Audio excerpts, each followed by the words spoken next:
This is the 94th episode of Just Shoot It. Just Shoot It Live. Yeah. Awesome. It's a podcast about filmmaking, storytelling, and directing. I'm Matt Enlow. And I'm Oren Kaplan. Tonight we are doing an intimate show with 50 of our closest friends. And we also have three amazing guests. We have Melissa Hunter. Melissa Hunter from Shitty Boyfriends, Miss 2059. Santa Clarita Diet, you are a writer on, and you just sold a brand new show. Yeah. Are we allowed to say what name it is, or what can I say? You can say the network? The network, for TBS, a very famous network. Performer, writer, fancy pants, Melissa Hunter, everybody. Yeah. Next we have Matt Pollock. I thought you said former writer, and I'm like, oh God, what happened? No, the opposite. Performer. Pardon me. Got it, yeah. Pardon me. Yeah. Oh, no. Surprise everybody. Next we have Matt Pollock.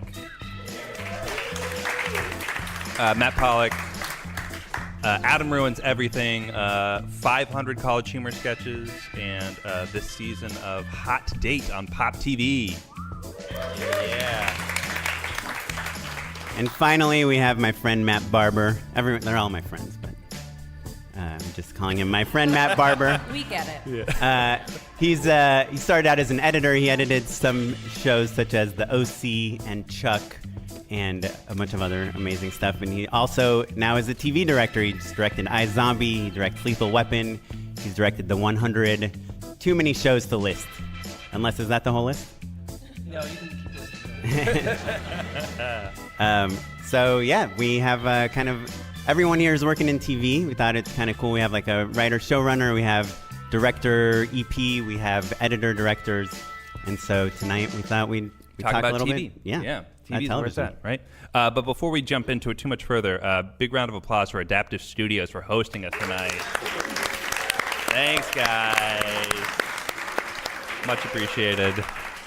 This woman in the gray over here is Kate Grady. She's been on our podcast.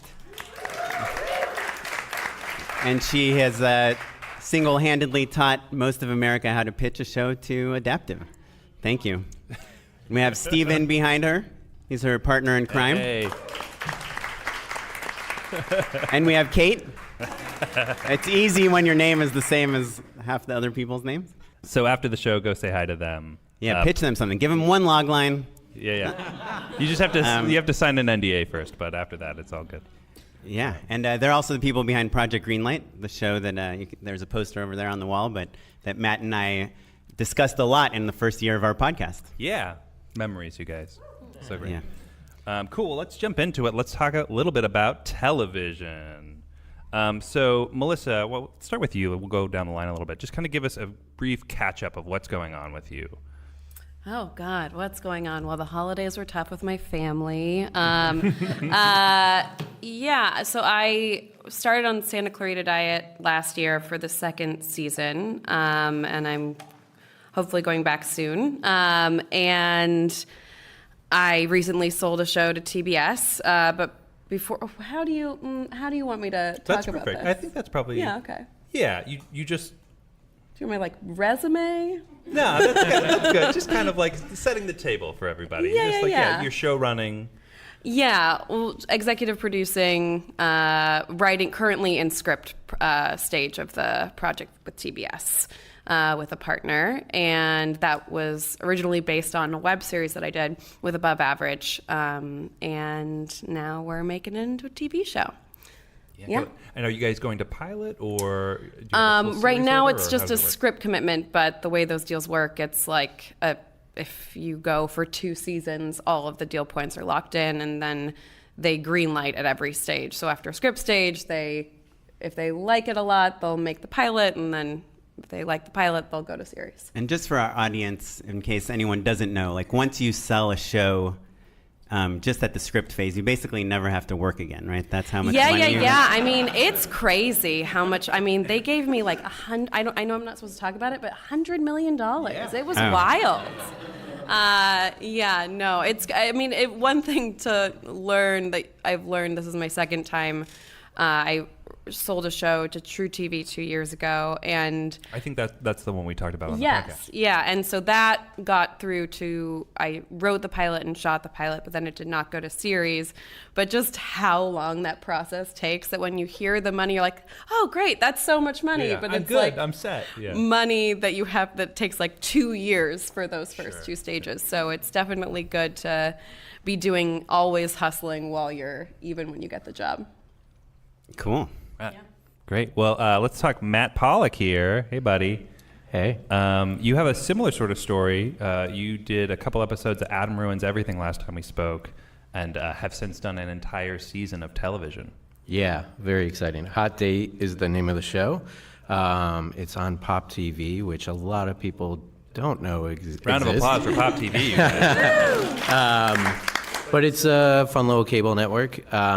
They've got like other shows on it, Schitt's Creek being one of them, which some people know. But yeah, I did Adam Ruins Everything about a year ago, and then this past year I did another set of 3 episodes. I also did a pilot for True TV, which also didn't get picked up, but it was a very good experience. Yeah.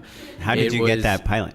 I got that pilot because I did Adam Ruins Everything. So it was with True, same network, and they liked my work on Adam, and it was like kind of a hidden camera social experiment type show.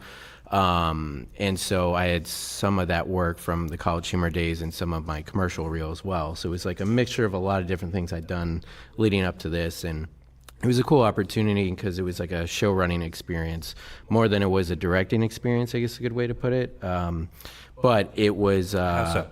How did you... my title was showrunner, not director. There we go. But those lines tend to blur when there's not a director on board. So yeah, it was a really fun experience. It was cool. And then fortunately later in the year I got Hot Date, which was 10 episodes. We shot over the summer in Chicago, and then post took us all the way through basically till November. So that was pretty much most of my year. And now, waiting to hear back if we get season 2. And in the meantime, I'm going to do a little bit of a tour and try to meet with some people and hopefully get some more TV gigs. And like what countries in this tour? Oh, a tour, United States, a lot of U.S. Sorry, Oren had a real question. I had a better question, yeah.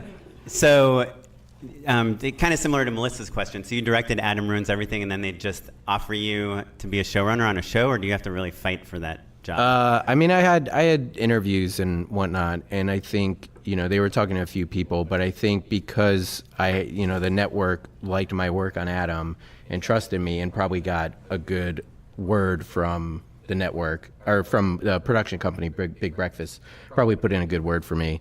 And then on top of it, having a lot of material that was similar to that pilot or to that show, it made sense. Right. So like the Mentos stuff you did. Yeah. So it kind of was a perfect storm of a bunch of stuff that I had done that led to this good opportunity, which was I was very lucky to get it. And as Melissa said, it was like, oh, this could be a really good career move and / paycheck. And then it just takes forever and then doesn't come to fruition. You're like, oh well. Right. Just a reminder for our audience, Matt's website is Matt Directs. Matt Pollock's website is mattdirects.com, and he's the one that we did a whole episode on good URLs for your directing things. Like he inspired me to get directed by Oren.com because I didn't want Oren Directs. It just seemed like too much of a ripoff. But go to mattdirects.com, check out his Mentos work. It's this really kind of interesting hidden camera kind of reality commercial that like a nice prank. Yeah, it's like a good prank. Yeah. And there's cute little British kids in it. Yeah. So right. Can't go wrong. Cool. Well, Matt Barber. Yes. Hopefully the third of the Matts. You're not bored over there. So Matt Barber, you were an editor turned director, and we've heard this story many times. Mm-hmm. I mean, Matt Pollock was also he also owns mattedits.com. But you worked on kind of giant shows right out of the gate, and how long did it take you to go from editor to director, and how did you do that? Well, I mean, technically, I'm still working on that transition. This is I've declared myself this year. This is my transition year. So, congratulations. It's been a journey. It's been 5-6 years, and there's been a few shifts in the industry that have slowed down my progress, which we can talk about later. But yeah, I think for me, editing gave me a good foundation to direct, and I had a lot of support from various showrunners and fellow directors, and I've been on Lethal Weapon for the last 2 years. Editing and directing, I've directed 2.5 episodes and a bunch of second units. Yeah, how does half an episode work? I'm curious. Well, I can't technically go into all the details, but one director decided to leave the show for a reason. Halfway through an and episode. They asked me to take over. And So- had you directed episodes before or no? Yes. Okay. Yeah. So I directed last year, and I got signed on to direct this year, and then one of the directors had to drop out halfway through. I came in because I had a good rapport with the actors, and Sure. there I am. And part of your deal, so as an editor, you have to say I'll edit your show, but you have to give me an episode, right? It's like a negotiation. Yeah, well, I mean, when you get to a certain level as an editor, it's easier. But if you're just out of the gate, this is your first editing gig, you can't really say that, But by the time I got to the point where I was editing pilots and someone really wanted me to do a pilot, I'm like, I'll do your pilot. If the show goes to air, I will get a directing slot. So, but in the meantime, I've also been hustling to get my own feature films. I've been writing scripts, and I just got hired to direct my first feature film in Atlanta this June. Hey, congrats, man. Well done. It's crazy. It's crazy how everyone's pathways, they're so different. So many people, the first thing they direct is a feature film, and you've directed all this big network TV, and now 15 years later you got your movie. Yeah, I mean, but the whole time I was directing short films, music videos, documentaries, just anything I could get my hand on, just so I could keep directing. But I still wanted a check to come in, so I kept editing. Yeah, that is one of the challenges of this business. So you guys, Melissa, obviously you write a lot. Mm-hmm. And do you guys, Matt, do the Matts write much? A little bit. I'm a better rewriter than I am a writer. Yeah. But it's not I'm not a writer director. I'm more of a director editor than a writer director. But you have to write. You have to write your own stuff, and you have to write your own shorts and develop ideas for possible shows and other things with friends or whatever. I mean, it's part of the job, part of creating. So. Right. Poetic. Well, so that's interesting, though, because I think that part of what I love about this panel is that you guys are all working in TV, right? But kind of all coming at it from a slightly different perspective, right? Like writer-performer, or director-editor, and Matt, you were show running as well. So that's fascinating to me. I think the thing that maybe people have been worried about in the past with television is how much creative input do I really get to have, as a director or as an actor or as a performer? There's a lot of different ways. There's so many. It's such a huge machine, right? That you hear about studio notes or whatever, and then all of a sudden your vision is boiled down. What were the ways in which you felt like you got to really put your fingerprints on a project? I mean, you created a show, right? So that's helpful. Yeah, I mean, it's interesting because I started out making my own stuff. That's always what I've been doing. I started with making sketch videos with the sketch team, and then making Adult Wednesday Addams, which became my calling card. And then making Backseat Bitches with Above Average, which is now what we're doing. But so I was very used to calling the shots and knowing what my vision was, but it was on such a small scale, with a couple $1,000 budgets and whatever. Well, let's flip the script then. Was it? Yeah. So I kind of came at it in reverse. My first big job was 2 years ago when I got Maya and Marty, which was Maya Rudolph and Martin Short's variety show for NBC. And I went to New York. I literally had a 1 day's notice to move to New York for 3 months, which is a crazy different story. But so then I was all of a sudden serving someone else's vision in such an intense and intimidating atmosphere, because it was run by SNL and 30 Rock and all of that stuff. So literally your bosses are Maya Rudolph, Martin Short, and Lorne Michaels? yes, that's correct. No pressure whatsoever. Mostly I was at like UCB before then. So I think going in there, what I learned was like, I did all the research, even though I obviously know SNL and Maya Rudolph and Martin Short's work. I like watched all of their work all over again. Even Clifford? And tried to cater to them, but also like, I think it's so cheesy, but it's just about trusting yourself and knowing that you get hired for a reason. And so when as long as you do the work in advance to serve the project, then beyond that, it's like I pitched what I thought was funny and what I found interesting, because I know that I can't write something funny if I don't think it's funny. And so I think it's about doing the front load work of like doing the homework and serving whatever vision you're doing. But then if you get hired for the job, trust yourself beyond that they want, every shoot is a collaboration, and it's not a novel, it's 100 people working on one thing, and that's what's so beautiful about it.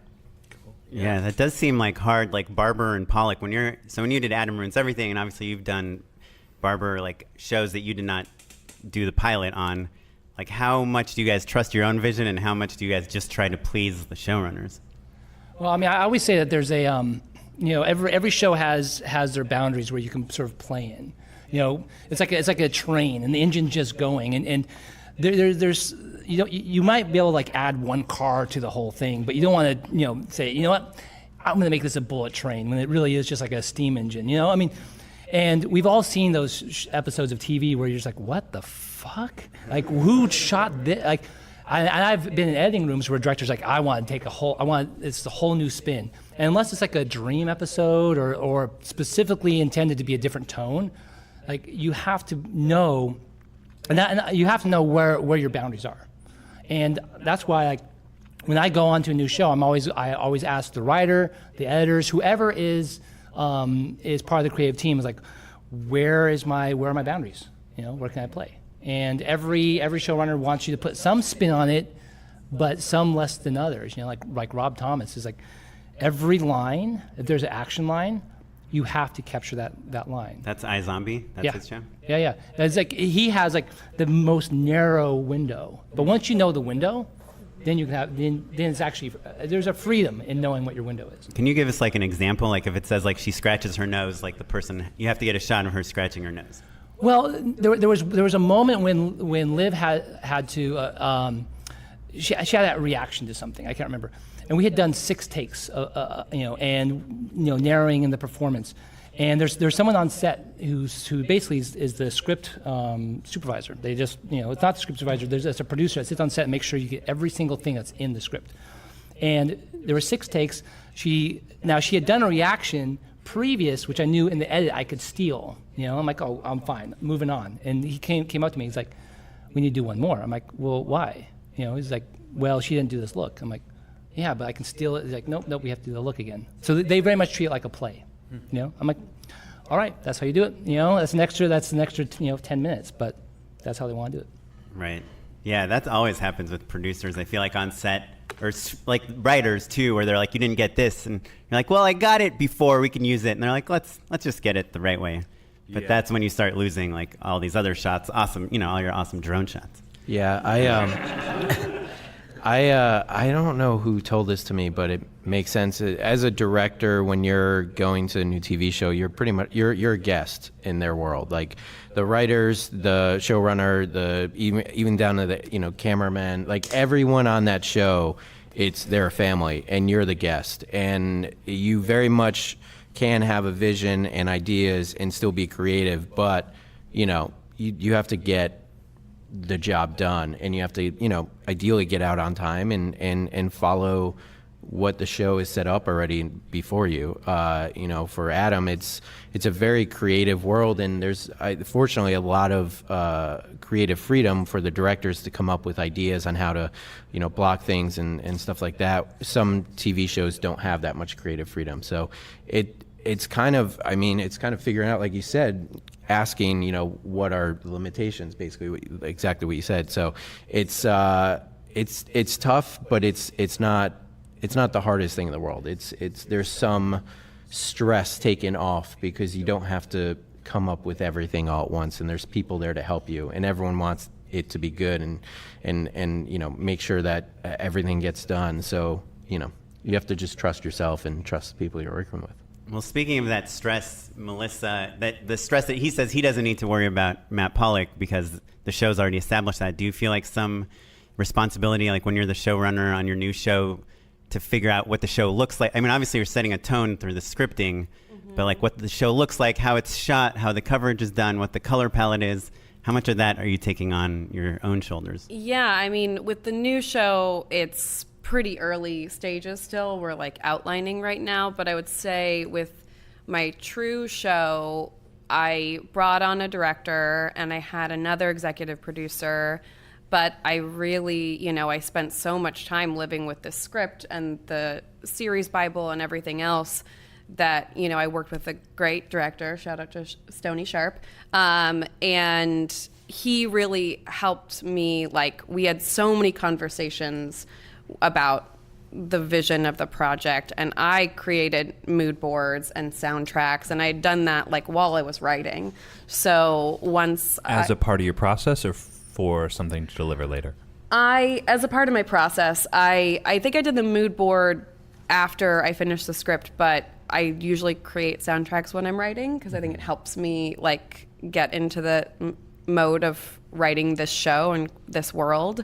And then it was really about hiring people, like I was saying, being on the flip side of it, of like hiring people that I really trusted their taste, from production designer to costume designer to casting director, that I could really communicate with them and they respected me and I respected them, to create something and each add something different.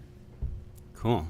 Well, so bringing it back, rewinding a little bit out of like kind of selling a show, you guys, kind of with your experience now, if you were a new writer, director moving to LA, just moved here a year ago, and you want to get into TV, like what advice would you give? Like, what's kind of step one? Make stuff. Yeah. I mean, I Make feel it like hit that's what- constantly the if you were to take away one thing from this entire podcast, the one thing is just start shooting. Just shoot it. Just make your own stuff. You have to. And like I've wanted to work in TV for a while because TV is such a wonderful format now with so many great shows. That when I started directing, I was just doing College Humor stuff, and that's what led me to where I'm at. Without College Humor, I don't get Adam Ruins Everything. If I don't get Adam Ruins Everything, I don't get that pilot. I don't get that pilot. I don't get Hot Date. And unfortunately, that's just the nature of Or what Hot my Dates. story is. Hot dates, yeah. Too easy. I'm sorry. Too easy. But yeah, so it's for me. It was I started editing, and I just started making my own stuff, and then just kept doing it. Started editing for College Humor, and then started directing for them, and it just kept making shorts and sketches, and then that's part of it. Is you need to show someone I can do this. And then once you do that, you ideally could get more work. And then from there, you need to be a good director to work with. You need to be the type of person that people are going to say like, oh, this guy's great. This person's great.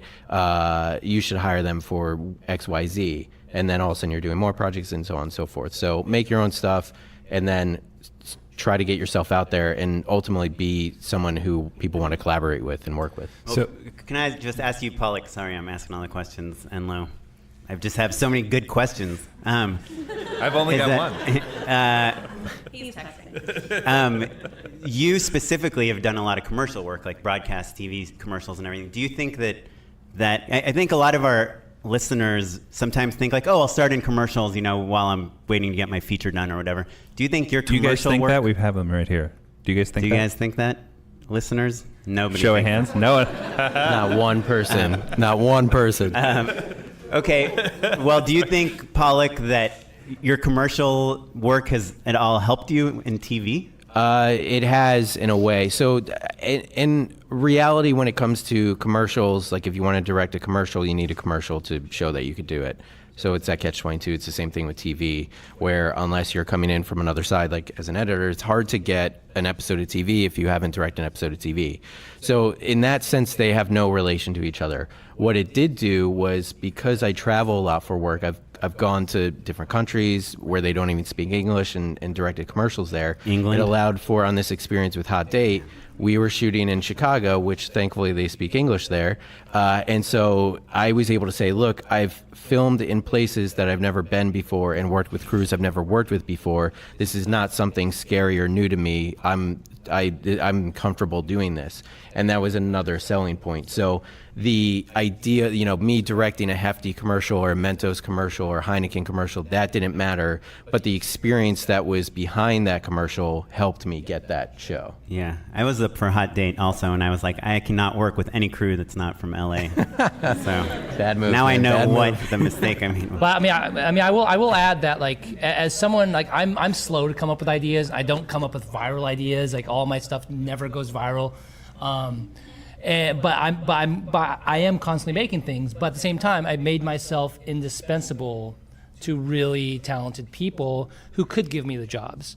So when I got to the point where, like, they saw me, like, I shadowed a director, I shot a bunch of short films, music videos, and then a door opened up, and I'm like, I want to direct. They're like, okay, we'll give you one. But this was after like 4 or 5 years of like hustling and doing my own stuff. And you were kind of Josh Schwartz's right-hand man for a while, right? For a little bit, yeah. Yeah, I think, along those lines, one thing I remember at like Sketch 101 teacher at UCB telling the class on the first day was like, you're not here to impress me, you're here to impress everyone else in this room, because if I get a show, I'm not giving any one of you jobs. I'm going to give my friends jobs who I've been working with for the last 10 years. And who I met in Sketch 101. Who I met in Sketch 101. Right. And he was absolutely right. Like, I have a friend from that class who I still work with and who I've gotten a job and he's gotten me a job. So I think it's like really whether you're in comedy or not. If you're in comedy, go to UCB, IO, all those places.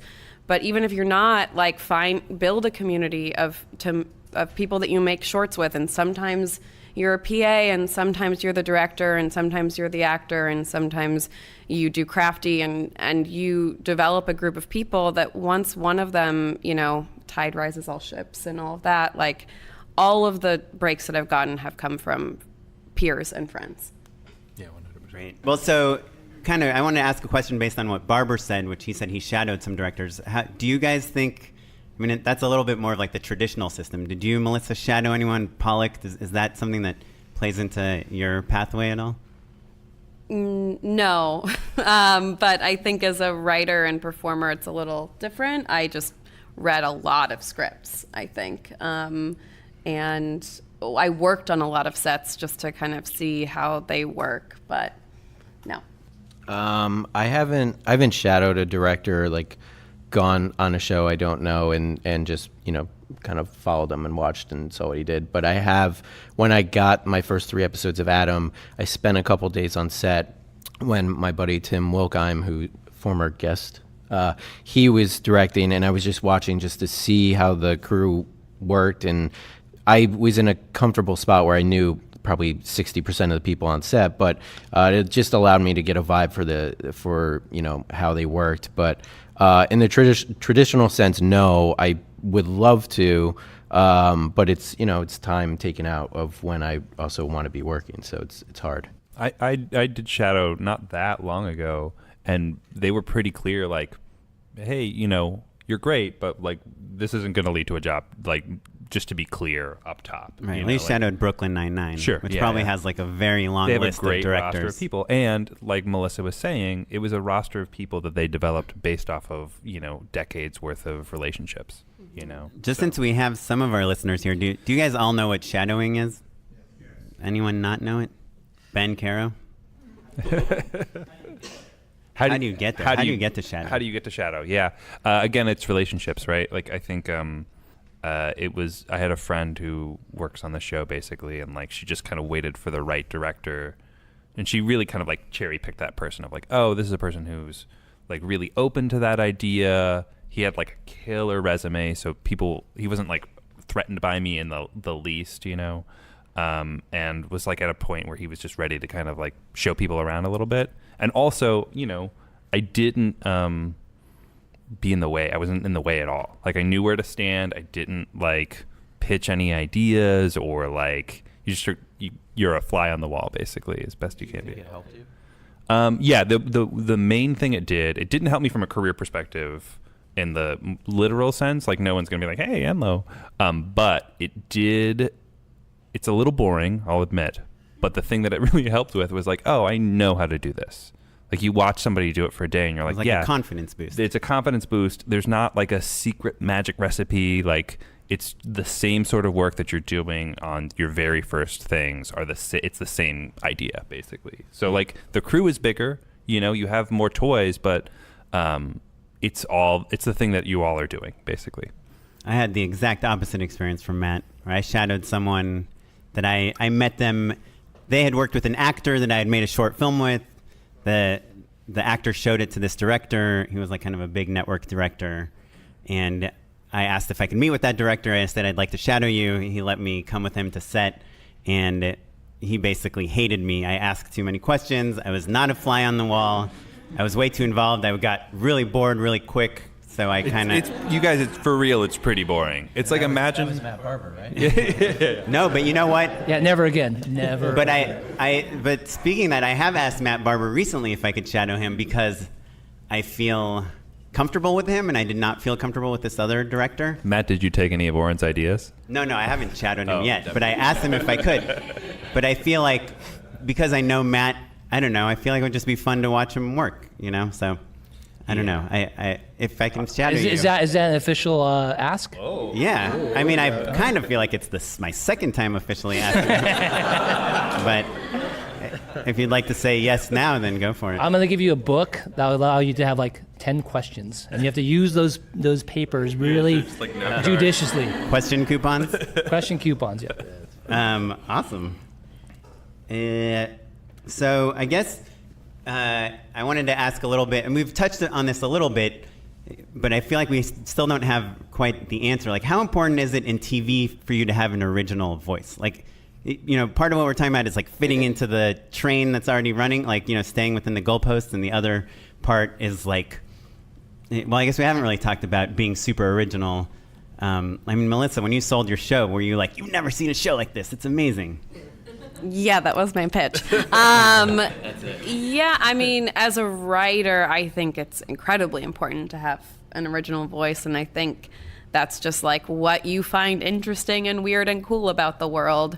And I think the closest thing I had to that was Adult Wednesday Addams, and that was the thing that got me my first big job and the thing that people connected to the most of all my work.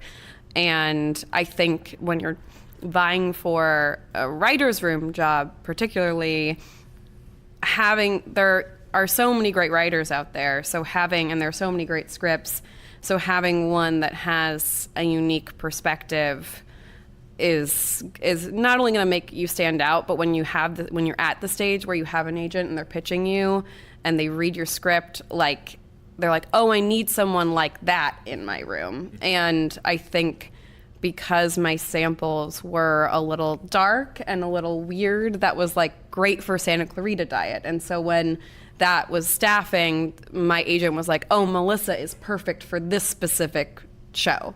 I'm not perfect for a ton of other shows, and I probably wouldn't have gotten those jobs. But because my voice is specific, it was easy to pitch for that show. Cool. Well, speaking of agents, how did the two Matts, Pollock and Barber, do you guys have agents? How did you get them? And again, did you have to prove to them that you were like an original voice that's different from everyone on their roster to get them? Well, I mean, mine's a little different because I came from the editing world. I acquired an editing agent to help me with negotiations, just because I hated negotiating. And it was after we worked, I almost worked on your film. I'm just like, I need an agent for this. And they had a lit side, which is where they represent writers and directors. And when I was ready to start directing more, they're like, we'll just fold you in, and it's the same 10% across the board. I'm like, great. So it's just kind of a natural thing. In the process, a year later, I got a call from a manager, and one of my former mentors, his manager was like, "Who's hot? Who do you know is hot?" And like, "Oh, this guy Matt." So she sought me out, So that's how I got my manager. Yeah, my story. When I moved to LA, I was working at College Humor, and I started doing a little bit kind of bigger sketches. And so I put together a reel and put it on Facebook. And a friend of mine who is actually now she's an amazing actress. She's in a really big sci-fi movie coming out this year. I won't say her name because I don't know, it seems weird. But she put me in touch with her managers. Super famous. She's very famous. Guys, it's a name drop without the name. But she put me in touch with her managers because, we were friends, worked together, and I had a decent reel at this point. But then I also at the same time went out to a party that my friends threw, and their lawyer, their entertainment lawyer, was there. And so it was one of the only times I've really ever done the hey, blah, blah, blah. I didn't say it like that, but, introduced myself and said, yeah, I just cut this reel together. Yeah. I was like, hey, but he just said, yeah, send me a reel. I'd love to see it. He gave me his card, and then I sent it to him, and he works with Principado Young a lot, which is my now management company, and sent it to them. They loved it and signed me essentially. So I feel like you can't stress enough how incredibly powerful it is to edit a reel and put it on Facebook. Yeah, I mean that's what did it. If I didn't meet that lawyer, I would have probably went with this other company. But it was literally just putting myself out there and saying, "Hey, here's some stuff," and thankfully it worked out. Melissa, how important is social media for your work? It was very important for when I was making tons of videos for the internet. I think that most of, the sketches and web series stuff that I did, any attention that it got was because I just shared it on Facebook, and if it had legs, it would go, Right. I want to back up and talk a little bit about representation, because you're repped across the board as well as a performer also. Yeah. What came first? Well, it kind of went back and forth. I was repped originally as an actor at a smaller company, and then I got a manager. This was 5 years ago, and she, again, back to the point of no, be friends with your peers. She was someone that just got promoted to a manager, and she was an assistant, and she had friends that were assistants that I knew, and she was looking for clients, and I had 2 scripts, and she read them, and we got along.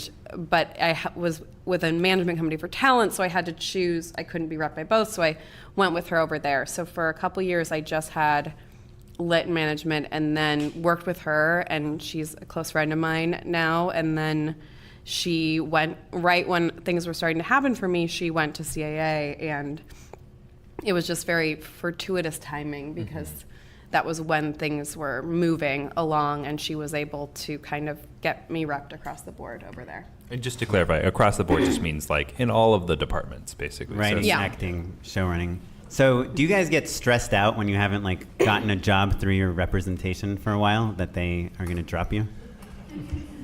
I've actually never gotten a job through my representation. I've gotten all my own jobs, But what it does for me is, I'm able to make new connections I don't have. They're always setting me up on these general meetings, and so it's one of these they help lay the groundwork, the foundation. So I'm far more known in the industry than I was before I had representation, but the work still comes from my own relationships for the most part. So right. Could you call so you're doing a movie now? Do you call your agent and say, "Hey, I want to meet this actor," or make an offer to this actor, or is that not something that your reps do for you? No, because my reps mostly want me to do, and when I hire them, they're like, "We want to focus on your TV. We don't really care about indie stuff." And the only reason why, I want to do a indie film because I want to do an indie film because I've never done a feature film, but also it's ultimately I want to direct pilots. And I had to show the whole industry that I can create a world from scratch. And the only way I can do that is if I go out and create a world from scratch. So that's what I'm trying to do. Right. So for all of you, how do you guys, we talked about like obviously as a writer you have to be creative and get inspired, but even like Matt Barber, when he was on our podcast last time, just talked about transitions from scene to scene, visual transitions. Like what do you guys do to get inspired creatively to like kind of bring new things to the table since you've been, after you've been working in this business for a few years? How do you get inspired? Oren and I are out of ideas. So. I don't know. I think I get inspired a lot by friends and colleagues. And it's not so much a direct inspiration of like, oh, they did this, it's really cool. But sometimes it's just, oh, they worked on this project.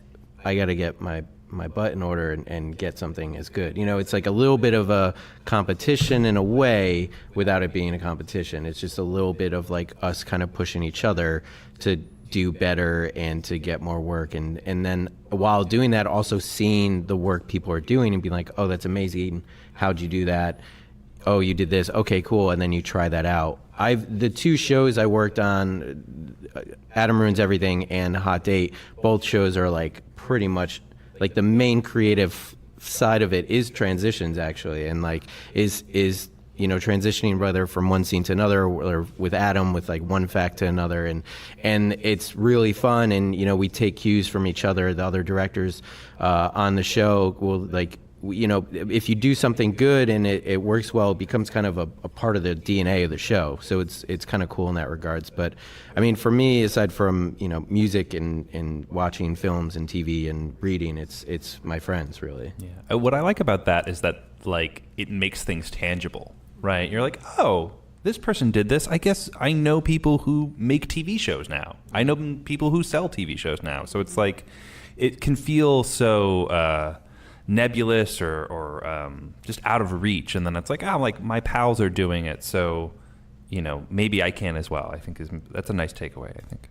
Yeah, directors don't talk enough is the problem, and directors like it's there's no real one way to get to a director job, so you're kind of learning on as you go, and a lot of it's by yourself, which is unfortunate because we all could learn a lot from each other, and not in a way where we're going to steal work from each other, but in a way where there's enough work to go around, we could really like elevate the whole, art form, which would be amazing. So it's one of those things, like that's why I think this podcast is great, and just having so many directors in a room, it's amazing because you just talk and, here's an idea I had, or I tried this thing, oh, that's cool, or I saw you did this thing, how'd you do that? That's amazing. And then, that's the side of it that it doesn't happen enough, I think, and should happen more. Yeah. But I think one thing that's really cool though is like, if you like, I came out of film school with no like clear vision.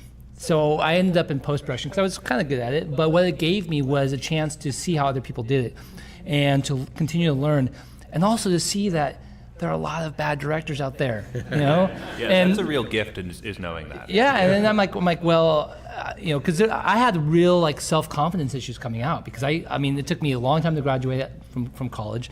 I started a little bit later than everyone else. So I'm like, I felt like I was behind the curve. But then once I saw these like really terrible directors, I'm like, I can do better than this guy. I can do better than this person. I'm like, but then I also got to see some great directors and like, oh, look, steal this, borrow that, and then go from there. Yeah, just to build on what Matt Pollock says, I have this friend, Mike Ashton, who's an editor, director, producer guy. And the way I met him is I was just watching awesome music videos on YouTube or something, and I saw this effect that I just could not figure out how it was done. And I just looked up who directed it. I Googled him, found his website, saw a bunch of other awesome things, and then just emailed him. And I was like, how'd you do this? And now we're good friends.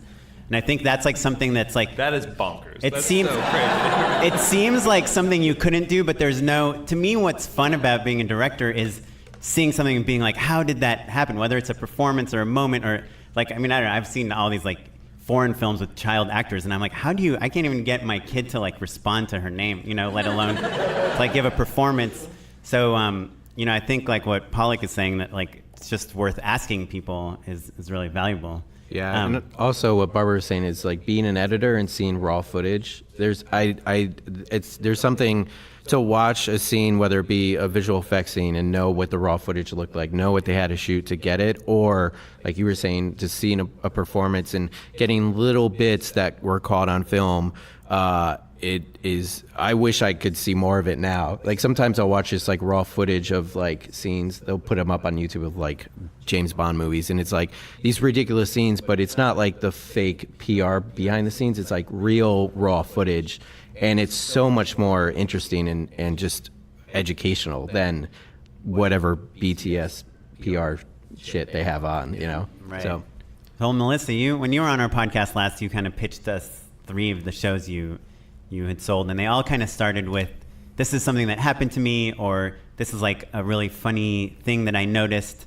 Is that, do you find that like your inspiration mostly comes out of your own life? Yeah, my own life, my friends, and observations. I was going to say the thing that I do to be inspired, or when I'm feeling uninspired, is I shut my computer and go outside. Like, it's just, I feel I have an addiction to my phone and to my computer and screens, and I think that's usually when I feel like, I can't write anything. The worst thing you can do is stare at a blank final draft document, and it's gonna be like, up here, muse, but that's not how it works. So I like one of the Matts. I talk to my friends who are writers, and usually it's like a half of an idea. And I'm like, is this a thing? And they're like, let's talk about it. And then we talk about it, and she'll talk about her, is this a thing? And it's, I think, connecting in person with people that are also creative and in the same whirlwind of trying to conjure the right thing is really helpful. Right. That's so interesting. I feel like I am not, I'm like independent study. Yeah. I like have to just be like, okay, I'm going to lock myself in a cave. You know what I mean? I'm not. I mean, Yeah. I think it's, it's different personality types. And I think for me, I will never be a novelist who will like go Sure. into a cabin in the woods. I would straight up lose my mind. Yeah. I've been thinking about Joshua Tree a lot. Yeah. But I feel like just my personality type is I really thrive off of other people's creative energy. And I'm like reminded of other people and how they talk and their tics and like their dreams and the way they feel about situations. It's always, as a writer, it's really good to understand how other people think and feel. Right. That reminds me, we actually have our very first guest on the podcast here. His name is Avi Rothman, sitting in the back. He saw Larry David once walk into a house where the people that own the house said, hey, our policy is no shoes in the house. Everyone take your shoes off. And so everyone that came in took their shoes off, but Larry David pulled a notepad out and just like wrote something down. And to me, that's just like so classic, like idea generation, like noticing that thing that we've all been to houses where people say, take your shoes off. But that Larry David is like, oh, that gives me an idea for like a whole plot line for a show. And we can instantly see how that would be a plot line for an episode of Curb. Right? What a Larry David idea. Yeah. To have a problem with that, right? Right. Yeah. But I think what we all struggle with, especially me, is I'm always like, I'm going to carry a notepad. Ken Fuhrer, who's a writer, who's here too, used to always like write things down when we would hang out, which I haven't seen you do that much lately. But I think the computers and all that stuff are stopping us from doing that. Yeah. I mean, I have a notebook, but then I also just use the notes on my phone, and I have hundreds of notes that are just like 2 words. And I'm like, what is glitter explosion? Like, I have no idea. It's like 3 a.m, but I write stuff down when I think it's interesting. And I think it is really helpful. So you're not starting from a blank page. Sometimes I will go through the notes, or I will go through the notebook and just look at the things that I wrote down that are interesting. I mean, something else I've been exploring lately is, the idea of boredom and just rumination. I've gotten so addicted to the fucking 120 character, bullshit that, if I'm not constantly entertained, if I'm not doing something, I feel like I'm a failure. I'm not productive. And there's just something about just turning it all off and just being fucking bored. Like, I'm bored. I read this article yesterday that said that in 2013, the average attention span was like 14 seconds or something, and now it's like 8 seconds. And there was a solution in the article, but I didn't finish it. Well, so let's ask our final question. What's like the biggest mistake you made, like kind of on your career path? It doesn't have to be the biggest. What's a mistake that you guys made in your career that you would kind of warn people to not do? We just all get really quiet and start crying. Or like maybe a misconception you had about the business or something that, again, catering to like maybe a new filmmaker in LA. What's something that people think is true? Yeah. So when you are making your own work and putting it out there, make sure you have more ideas and more scripts. Always be writing, always be creating. And I was fortunate. I directed a college humor video that did very well, and I got brought into Columbia Pictures, and they were like, "Hey, we like your work. It's really funny. What else do you have?" And like I had like a bunch of ideas, but I didn't have a script. Whereas if I had a script that was like, "This is a great vehicle for this person, and I'd love to do it because of this," then that's something. Whereas I was just like, yeah, I got ideas, and and I was like expecting it to be like an interview, like they're gonna be like, cool, you're great, here's whatever movie we have, and that's not how it works, obviously, or at least not all the time. So always have more in your back pocket. Like what I took from that is I need to have 2 or 3 scripts that I could then just immediately email them and say, this is what I want to do, or and that would have helped me with that situation. But I don't know, that's something, I guess. Yeah, it seems like people definitely notice the extra effort. Mm-hmm. Like even if like you're pitching on a commercial or something and someone says something on the phone that's a funny idea, and when you send them the treatment, you just add one more page. You spent like an extra half an hour thinking about that thing they said, and an image can make all the difference. Like, oh wow, we've heard it on our podcast all the time. People booking commercials because their treatment was the longest. Sure. Yeah. Like there was a 29-page treatment, and everyone else sent us 10 pages. So there's something about that like illusion of an unlimited flow of ideas that I think excites people. Yeah, one thing, I guess it's just maybe a positive lesson that I've learned is that it's okay if something you make and put out there doesn't get attention right away, or doesn't get press, or that doesn't mean it's a failure. I think I spent so many years beating myself up about like making all these videos and feeling like they were just going into a void. Sure. And spending all of my time and money and all of this stuff. And once I had one thing go well, which was Adult Wednesday Addams, all of a sudden all of my work mattered. All of a sudden I had this catalog of work. And I think if I didn't have that, I wouldn't have gotten that first job.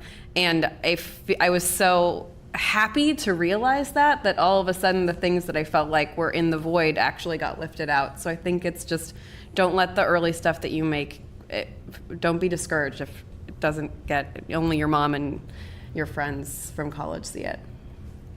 Awesome. Let's see, I think when you're on a set, and when you're learning, like a lot of times you don't know what works for you. But if you know that there's something that works for you, that works for your flow, stick with it.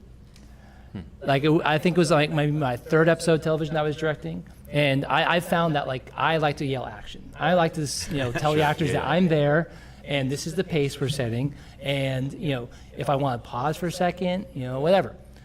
And they, I was one of the shows, and the AD started yelling action the whole time, action. And I'm like, oh, maybe this is how I do it on this show. And so they're like a little bit like, well, yeah, of course I call action. Yeah. And so I just let him do it the whole time, and my rhythm was thrown off the whole episode. And I talked to another director. I'm like, do you just let them determine? Like, no, if you want to fucking yell action, you yell action. So. Yeah. All I have to say is like now, like I know there's something like I like to have these little tiny monitors that are as close to the actors as possible, So I always tell them like I need tiny monitors close to the camera so I can be as close to the actors because I don't want to be running 5 miles from I know a scriptie that calls you a trencher. That's the term for that. Yeah, you're in the trenches. Yeah, I do the same thing. Yeah. Scripties hate it. I can't stand it when like a camera assistant sets up a monitor where you're facing away from set. Yeah. Like where the actors are behind you. It's just, it's like they're not even thinking about where they're putting the monitor. It's just where the electric outlet is. So, but if you're learning, obviously if you're learning, learn. Like, maybe you want to be far back, maybe you want to be close, but once you know it, this works for me, stick to it. Yeah, some directors like to sit down and be far away. I'm the same way. On Adam Ruins Everything, I think it was the first director to bring on like dual monitors, and I would always put it as close as I could get without, infringing on the space of the crew. And then on Hot Date, that's how the whole show was. There was like a video village set up somewhere else, and I was right there in the scene. And it's just, for me, same thing. I want to be closer to actors. I don't want to yell at them from 2 rooms away. I want to be able to just walk over to them and talk to them. And yeah. Yeah. Can I ask you, it's not a good end question, but I'm just asking for a project I have coming up. How do you guys decide whether you're going to go like dolly, sticks, or handheld, like on a scene? For me, it's just like emotion. I try to think, what's the emotion of the scene? Or drone. I know you're really into your drone lately. I am into my drone, but I already pitched it to the client and they nixed it. It's like a comedy dialogue scene. Yeah, I guess emotion is a good start. It's also on, on Hot Date, there would be scenes where we would transition through someone like putting a bottle down, like someone would take a sip of wine and then go to put it down, and we would hard cut to the next scene where that person was putting their glass of wine down. And so for that, I wanted to start on the wine and then pull back out. So it made sense to be on a slider, which means it makes sense for the whole scene to be on sticks. And sometimes I let that determine it, unless it was like a very emotional, like crazy stressed out scene, or something that it had to be on sticks, or it had to be handheld. But yeah, it's a little bit of both. Sometimes I guess the craft serving the style, and sometimes the emotion serving the style. And sometimes, honestly, it comes down to speed. Like if you're getting towards the end of the day and you're like, I only have an hour left to shoot, 2 hours worth of material. Can I do handheld here? Yeah. Okay, let's do that because it's faster. Unless it's like, a slow, plotting, emotional scene. Like, there's no way we can do it. Throw it up a Steadicam. Right. Whatever. Have you figured that out, Melissa, for your show? The camera movement kind of style? No, don't make me feel bad, Oren. Oh, sorry. God. Cool. Well, when Matt and I are co-directing it, we will. Wait, which Matt? We'll figure it out then. Which Matt? Oren, you can take. We're directing a quartet. Cool. Well, so should we? Matt Enlow had an idea for our unpaid endorsements. Yeah, I thought we could all sing the unpaid endorsements jingle. Oh man. 3, 2, 1. Unpaid endorsements. Da da da da. Thanks, guys. That was great. Awesome. Thank you. I was gonna have Charles, who originally sang the tune, come do this, and I was like, he doesn't want to come do that. It'd be embarrassing. So this is so much better. Thanks, guys. So for our unpaid endorsements today, just because we wanted to kind of keep them quick and fun, we thought it would be just fun to ask all 3 of you guys what neighborhoods you live in and what like the must-try restaurant in your neighborhood is. On our podcast, we talk a lot about LA versus not LA, but we figure that most of our audience either is in LA or will come to LA at some point, and it's always nice to know like the insider, restaurant of every neighborhood. So, Barber, where do you live? Highland Park? Eagle Rock? Silver Lake. Oh yeah, right Yeah, next I'm like to a block from you. I'm a block from you, dude. It's like the 10th time you tell me you live a block from me. So where should I eat? Bowery Bungalow. It's let me just say, the beef tongue gnocchi to die for. No, try it. They have this great like baba ganoush. It's amazing. It's amazing. It's like Lebanese, right? No, it's like Mediterranean. I guess that's Lebanese-ish. Oh, cool. Yeah. And it's on Santa Monica Boulevard? No, it's on Santa Monica. Yeah. Okay, cool. Yeah. Thanks. I live at a weird spot where East Hollywood meets Thai Town meets Little Armenia meets Los Feliz. So it's right near UCB, basically. There's a lot of great places, a lot of great Thai places. If you're going to get Thai, definitely go there. It's Thai Town for a reason. My favorite restaurant is Sugarfish. It's sushi. You can't go wrong. The first time I had it, I actually legit started to tear up because I was like, this is so good. And I was like, who gets emotional eating food? And I was like, no, I get it now. But those you could find anywhere. So I still stick with it. I didn't realize it had to be neighborhood centric. So. It doesn't have to be. But Sugarfish is great. I mean, I'm sure most of the people here know it. But what's amazing about Sugarfish is you basically tell them if you want to spend $20, $30, or $40, and then they will bring you whatever they want to bring you. And also instruct you a little bit on how to eat it. Like put sauce on this, don't put sauce, eat this quickly. So yeah, it's awesome. And there's no reservations, so That's just be ready to wait in line a little bit. Well, I also didn't know this was neighborhood centric. If you have like Just an ace lie. up your sleeve, it's Yeah. okay. Yeah. Okay. Lie about well- where you live. I live in West Hollywood, but my boyfriend lives in Silver Lake, and there's this place called Au Bon Mi on Hyperion, and it is just banh mi. It's open from 11 to 3 some days. Like, I think it's every day, but sometimes it's just randomly closed. It's like seats 4 people, and they just have banh mi, like chicken, pork, or tofu. And it is the best banh mi sandwich you'll ever have. And the tofu is exceptional And somehow. is that AU banh mi? I think it's just The letter O. banh mi. You're like, oh, banh mi. Oh. And that's- they also have Vietnamese coffee too, which is very good. And Mexican Coke. It's just the best. And if someone that isn't very worldly was looking for this restaurant, it's OBANHMI. Is that you, Oren? No, I mean, I'm asking for a friend. BAHNMI. Okay. Yeah.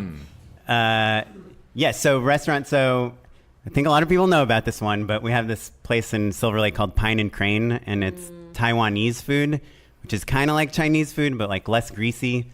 I wouldn't recommend going there with less than 4 people because it's like one of those places where you should order a bunch of things and I'll split it, but it's really amazing. So go there. My other endorsement is if you guys, I mean, I know we have a lot of directors in this room. If you're looking for actors, especially funny actors, my wife, Kara, who's sitting over there, she has a show called Dramedy. It's a UCB show. They're performing on the 18th at UCB, but they perform every month, and they do an improvised episode of Law and Order, which is unmissable. And this month they have like all sorts of awesome guest performers. Colton Dunn is the only, Phil Jackson, a lot of awesome people. So regardless of her show Dramedy, which is on the 18th, you guys should check out UCB if you're trying to cast people, because I'm sure Melissa will attest that like you could probably just ask any actor you see if they're interested in doing something, and they probably will be. So. And even if you don't do comedy, UCB is great. A lot of performers come from UCB and, start in comedy and then work their way to drama or whatever. So they're, aside from being very funny, they're also very talented performers as a whole. So, yeah. I thought they could only be funny. I thought you would have to work up to comedy from drama. Oh, there you go. Well, to end on a nice lowbrow sort of recommendation, Casabianca. You guys know Casabianca? No. Casabianca. It's in Eagle Rock, just on that main strip there, Colorado, I think, right? It's cash only. Get the eggplant. It's the best, Matt's you guys. a vegetarian. I'm disclaimer. a vegetarian. That is true. But also, I think people say, like, oh, Los Angeles doesn't have pizza. Casabianca is like a straight-up classic pizza. It's the best. Casabianca, you guys. Awesome. Classic eggplant pizza. It's deep fried. Okay. They have meat too, don't Yeah, they have plenty of great pizza. But cool. Well, thanks everyone Hey, for coming thanks, here. everybody. How can we find out more about you guys? Websites, Twitter? MattBarber.com. Matt Directs was taken. Yeah, sorry. Matt Directs is pretty much like all my social media handles and my website as well, Matt Directs. It's melissahunter.com. No apostrophe. No apostrophe. I don't think they allow apostrophes. It's %24. It's an ASCII code. Just kidding. I don't know. I was Cool. going to say, I was impressed that you knew the answer. Well, so you can find out more about us at justshootitpodcast.com. We might have show notes about working on it. about what everyone talked about. Our webmaster, Ewan Williams. This episode was edited by Christopher Gray right here. Yeah, thanks, What up? Christopher. Thanks, guys. You can follow me at Mr. Matt Enlow. You can follow me at Smitey Pyleg. Please email us, justshootitpod@gmail.com. And thanks, everyone. Thanks, everyone, for coming. Just Shoot It Live.